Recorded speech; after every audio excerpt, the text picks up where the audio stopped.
Hello friends, welcome back to the mini video guys at my YouTube channel guys. Today friend we are going to talk about guys how can we forget guys our Bluetooth earbud to our Poco phone.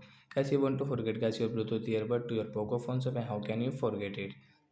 So once you have guys this same guys this earbud, and once you want to forget to your phone guys, you don't want to use guys this earbud with your Poco phone guys, you want to forget. So how can you forget? Today I will show you in this video guys.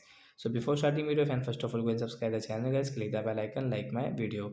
First of all guys, open your phone setting guys and scroll it. Once you can see phone Bluetooth setting guys, click on your phone Bluetooth setting guys, and as you can see guys, we have connected with this Payton TWS company Bluetooth earbud, and guys, we want to forget.